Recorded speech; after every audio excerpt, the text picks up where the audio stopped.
Welcome, friends. Should you play Lineage 2 in 2021?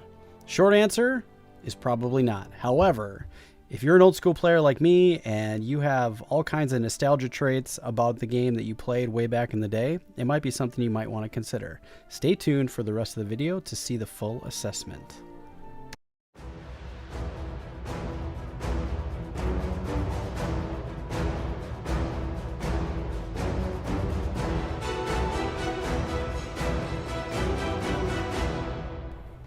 Character creation. So when you first log in, you'll be asked to create a character. You'll be met with this screen. Lineage 2 has been around since 2004. It is a game that is 17 years old and has been in multiple countries. It's most popular in Korea, in Russia, North America, and Europe. There's a fair amount of people playing all over the world on various servers, private and public, that the game has really had a very long time to mature. And for all intensive purposes, it's really a pretty good game, despite some of its gross pay-to-win schemes and things like that. It is really fun to play, and if you have played this game in the past, it might be something you might want to consider playing again. So, character creation. You come here and just click create when you first log in.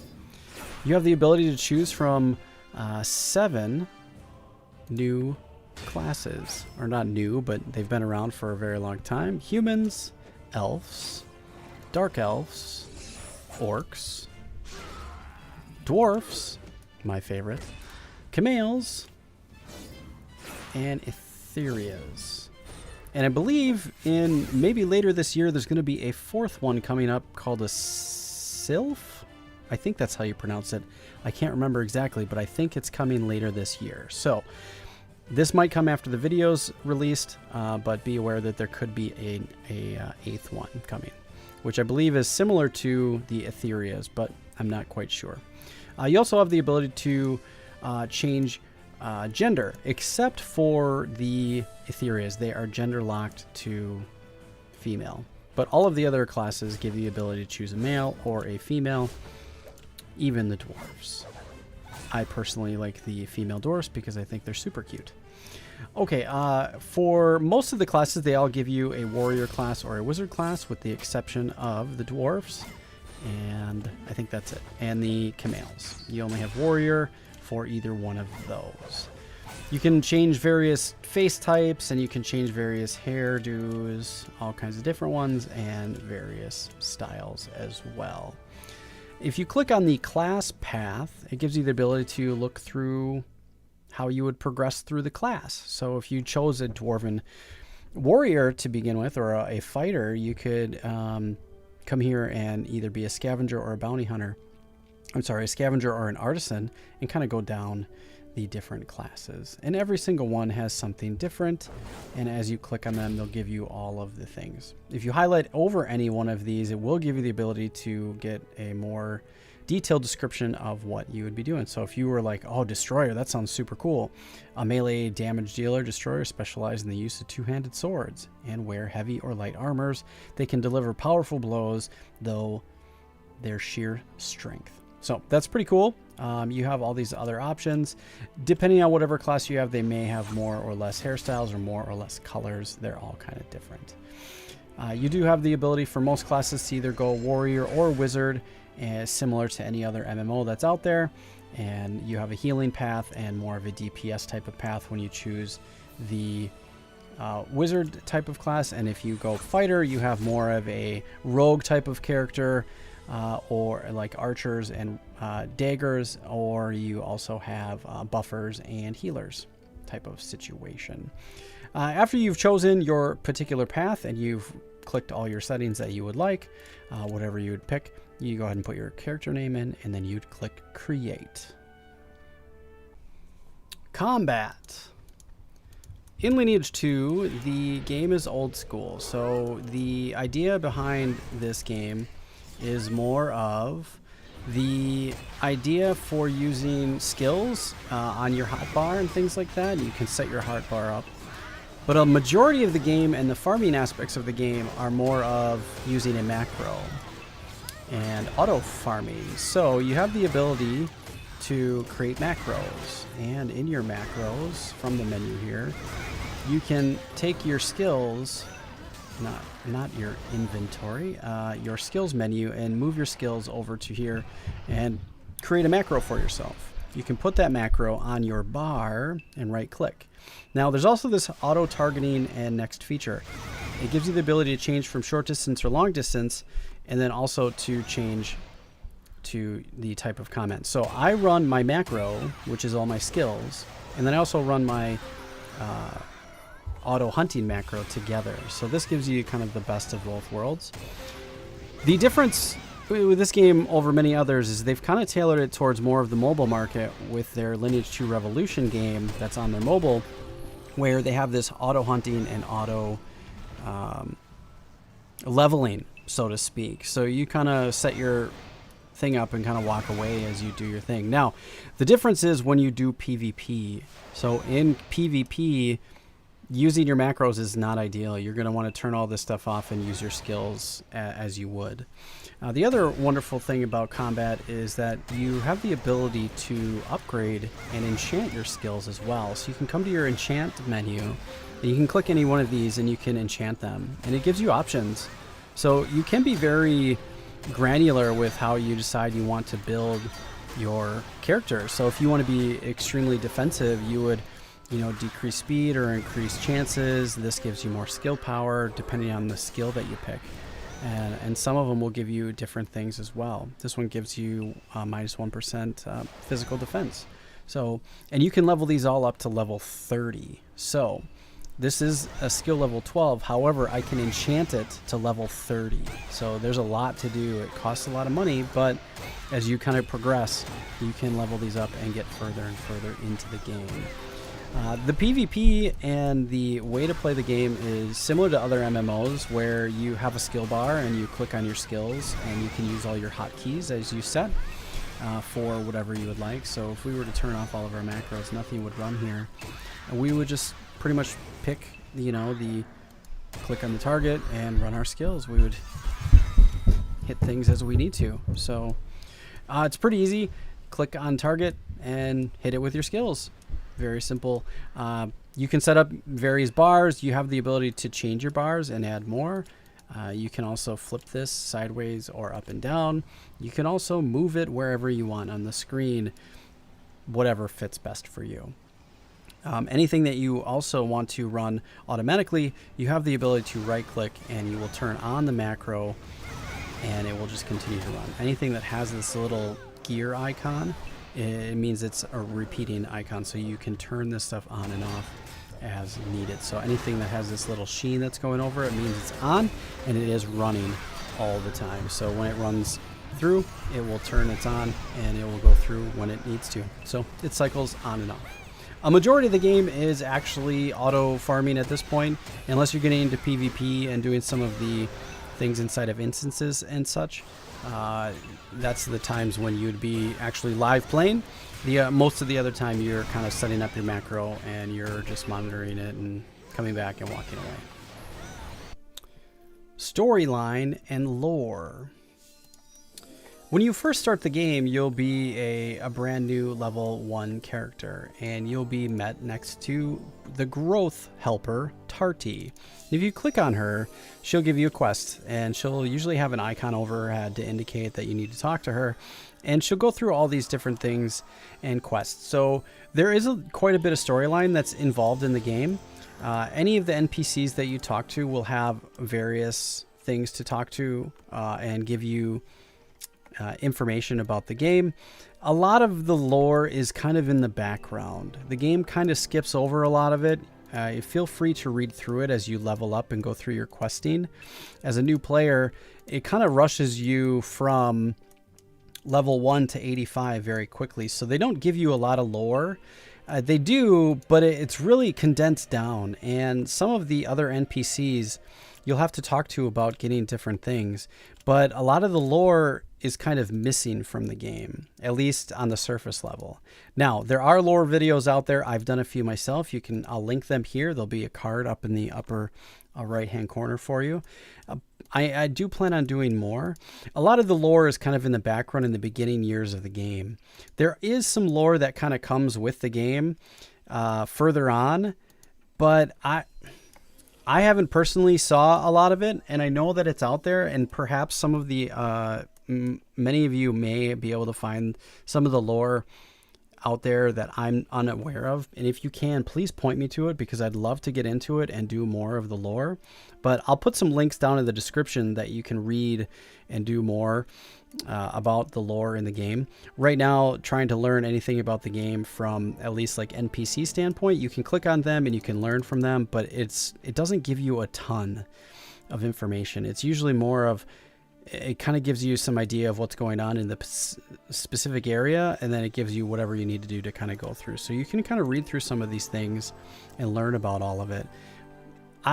There is a great deal of lore to learn from inside of the game, not so much, but it's more of from outside the game on some of the lore sites that you'll find. I'm sure it's been in the game and it's been out of the game. It's kind of come and go as the years have gone by, in and out. So there is a very long story associated with it. Being able to find all that information in the game is very difficult. So there's more links down in the description for you to take a look at to find more lore. And if you come across more lore sites, please do let me know, and I'd be happy to talk about them and express them to everybody so we can learn more about the lore of the game, because there is a lot of cool storyline behind this game. The world. The world map is huge. It's very large, and if you look, we have a massive area to cover. Everything from Dwarven Village, and there's a lot of starting towns such as Orc Village, and one of my favorite places is the Ivory Tower. There's so many places to discover and learn in this game. It's very large map. Unfortunately, with that being said, there's a lot of this map that goes kind of untouched at this point. A lot of what used to be very vibrant places, such as the town of Dion or Gluten Village, they're kind of non-existent. Nobody goes to them. They aren't really used.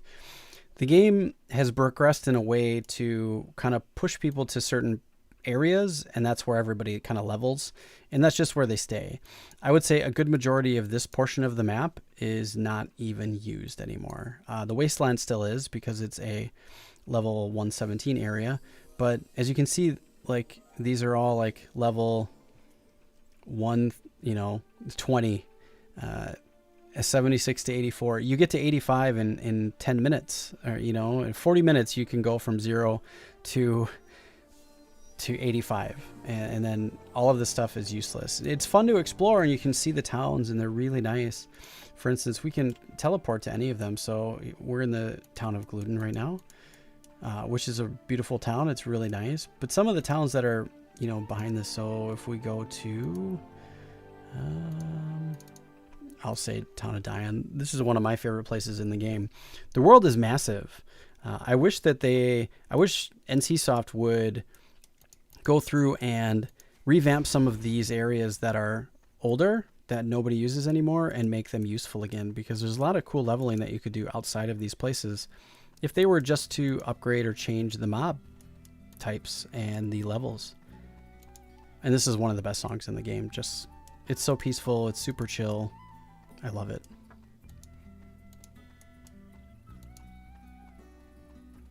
It's amazing, right?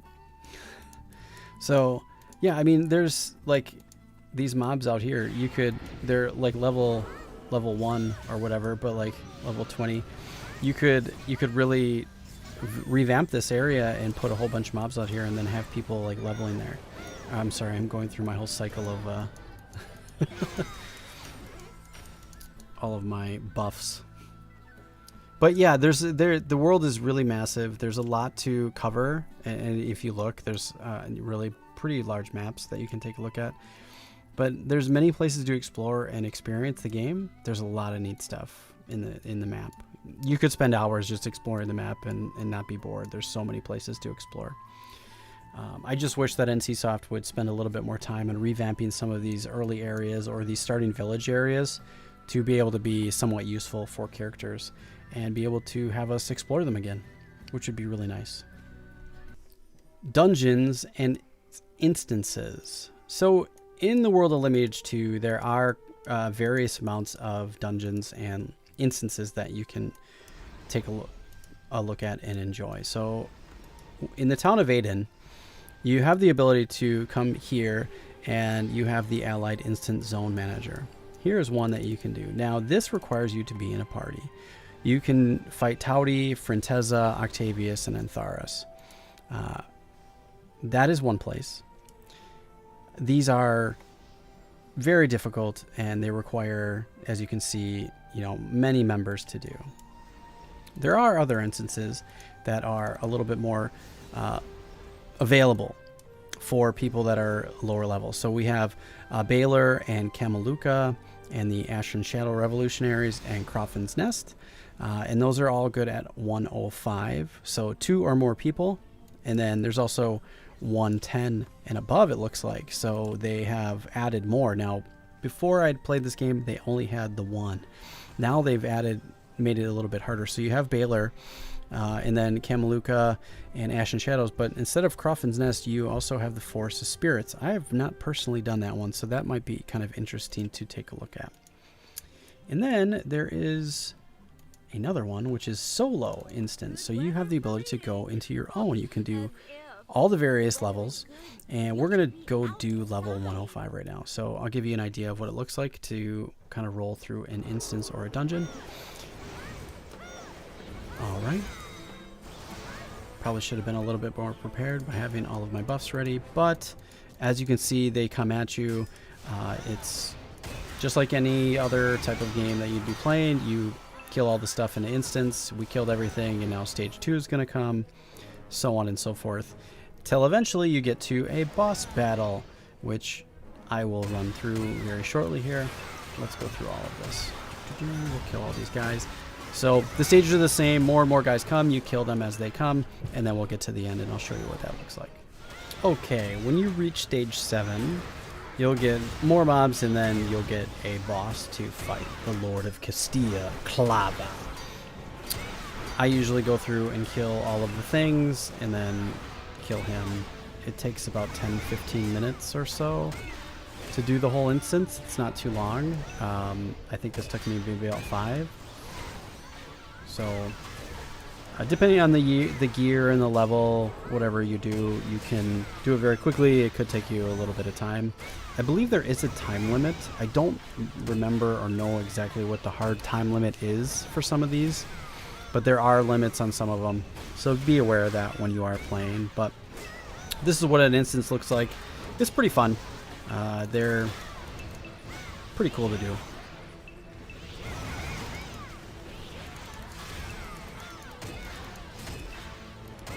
There we go.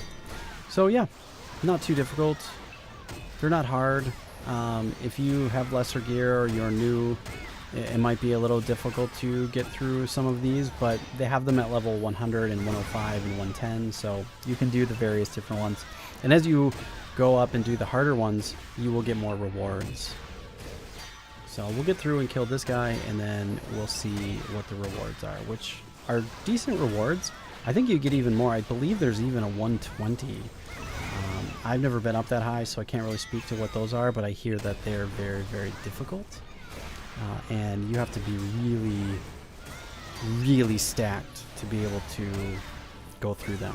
I've tried the 110, and I can't do it. So, and I tried the 110 when I was actually 110 myself, and I still couldn't do it. So it was pretty hard. So they do get very, very difficult as you progress. So, all right, we're almost done killing this guy, and then we'll get an idea of what kind of rewards we get. A couple more hits, and he should be down. Congratulations. There we go. Your raid was successful. Cool. Talk to the researcher and let me out. There we go. So now that we're done with that, we talk to the zone instance manager, and we can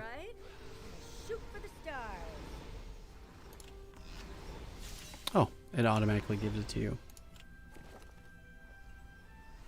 All right, there we go. I believe there was rewards. I couldn't remember. Does it show? Oh, you get a Castilla's box level 2. Where's that? Right here. So we'll open that up. You get some Freya's roses, which add a whole bunch of stats. You get some dragon tonics and some honey beer. Pretty nice stuff for doing the 105. And it, as you can see, it didn't take us very long. So yes, there's many dungeons and instances. It's pretty nice. Crafting. So in this game, there is crafters, or there are crafters. It is few and far between that people use them anymore. Reason being, if you go to, I want to craft an item, there's only one class that gives you the ability to craft an item, which is a maestro, which is me. So from there, you have skills to be able to use. Where are they? So you have a common craft and a dwarven craft. I don't have any recipes because I've only just started. And there's also a common craft, which everybody can use. So most people can craft like spirit shots and things like that. The crafting mechanic is pretty simple. It's gather the items. I have them and just click create. And now we've made 500 R grade soul shots. It's the same with anything. Gather the items and put them together, and then you can craft what you want. Now, there will be the only people that can really craft anything are dwarves, and the only idea to craft anything would be for the R110 gear. I can't really speak to much of the crafting because it's kind of a dead thing. I don't think many people do it. You either started as a crafter and you just stayed a crafter and now you can craft all the things, or there's really no point to go do it now. I mean, I guess one could theoretically raise a crafter and do all the things, but it's extremely difficult to make any items in the game. So if you get to the point where you can actually craft things, or you have the recipes to do so, it's extremely difficult to collect all the items that you need to actually do the crafting itself. So it's almost not even worth it. So crafting is kind of a wash for me. I don't believe it's really all that feasible. Any crafters that are out there that actually do craft in the normal retail game, please do let me know and leave some comments down below and let me know how it is. If it's good or bad, or if you find any value in it. Maybe if you really put a lot of time and effort into it, it becomes really feasible. Maybe it doesn't. I'm not quite sure. I just know that it's kind of dead for most of the characters. So it's not something that most people are going to want to invest a lot of time into. Assessment time. So the idea is it worth playing Lineage 2 in... Oh, my things all got moved around here. Okay, let me move them back to where they were. Sorry, my apologies. Is it worth playing Lineage 2 in 2021? Yes and no. For some people, it's kind of something that we love playing the game, and we're going to continue to play the game, and that's just how we are. We're old school players. We love the game so much that we're just going to continue to play, whether it's because of nostalgia or it's just there's something in us because we've played this game for so long that we just can't get away from it. It's either that or a combination of other things. I like the PvP. It's really good. It's hard. And there's really good players that have really good gear that are very tough to beat. So that's a thing. Castle sieges are insane and really tough. I mean, mass PvP in this game is really, really fun to do, just period. So there's nothing else like it. There's no other game that has come close to talking about it, in my opinion. Now, with that being said, to be able to compete in PvP in this game, you need a ridiculous amount of money to play it. Though it is a free-to-play game, it is very expensive to gain items. To gain items in this game, it costs a lot of money. You have to participate in events. You have to spend money in events. In the L2 store, you have to sell the stuff in the L2 store out to the market. You have to buy and sell. You have to really play the economy and put a lot of money into Endcoin to sell and rinse and repeat to buy some of the items. Reason being, in the store, some of these items cost billions and billions of Adena. And just to give you a reference here, I have 15 billion Adina right now, and most of this was from when I played before. I have items to sell. This particular Krishna, this bloody Krishna slasher, is like 80 to 90 billion. And it's not easy to get Adina, as you can see when I kill things here. You know, I don't even get Adina. So, I mean, I get some, 11,000. And it's not even per kill. It's every like other kill or every 2 or 3 kills. So it's really difficult to get money in this game, and it's not by farming. When you get higher level and you get to the place where you can be doing special instance zones, I should have probably mentioned this in the instances section, but there is a timed instance area based on level that you can also participate in. When you start farming some of these places, you can make some decent Adina. So Storm Isle and Imperial Tomb, not so much Imperial Tomb, but you can get decent XP from there. But Isle of Souls, Primeval Isle, and Storm Isle, these are all worth taking a look at, and some people are really making quite a bit of money inside of the Tower of Insolence. I haven't checked out the otherworldly Atelier Refinery or the Field of Crisis, so those are new places to me, but it is very, very difficult to gain Adina in this game. As a free-to-play player, you can play this game indefinitely as a free player, and you're just going to spend a lot of time to progress. It takes a long time to progress from, you know, level 100 through up to 110, and it's going to take you a lot of time if you're not paying.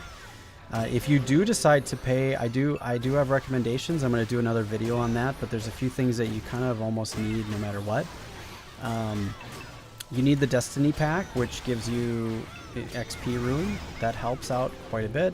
And an SP rune, which is your skill point rune. You also can get the Prestige Pack, which is another cost, which gives you an Adina drop rate, and it helps you gain more faster. And then the other thing is the Rare Accessory Pack, is getting these items to help you level up as well. And that all comes at a cost, a monthly cost of, you know, $45 to $60 a month. I don't know if that's something that somebody might want to consider doing, but that's the bare minimum that you need to start playing the game if you want to progress in a timely fashion. If you're okay spending a lot of time leveling up without paying, it's going to take you very, very long. But it can be done. It's just you have to be extremely patient and extremely diligent to be logging in every day, letting your character auto hunt, rinse and repeat for months on end, hoping to get the next item. So my assessment is, for a lot of people, this game is not going to be worth playing. For hardcore people that have been playing this game since its inception back in 2004, a lot of us can't walk away from the game. We love it so much, we're just going to continue to play. So if you're one of those types of people, this might be the game for you.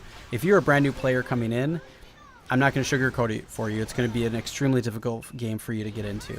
If you're willing to dump a lot of money into it, you could be very successful very quickly. So with that being said, my assessment is only play it if you've got a deep wallet. All right, friends, I hope you've enjoyed this episode. I hope I covered everything that I can. I know there's a ton of stuff that's outside of this game that I didn't really cover in the game. There's politics, there's castle sieges, there's things like that. There's a lot of other things that are involved in the game that make it pretty good. But unless you kind of grew up playing this game or you played this game for a really long time, it's probably not going to be for you. So I hope you enjoyed this assessment. Please leave your comments down below. I'd love to know what they are. If any of you are crafters and know anything about crafting, please do let me know. And I'd love any information about storylines and lore that you might have. Please leave me links, and I'd be happy to share them with everybody. Thanks for watching, everybody. Take care and be well.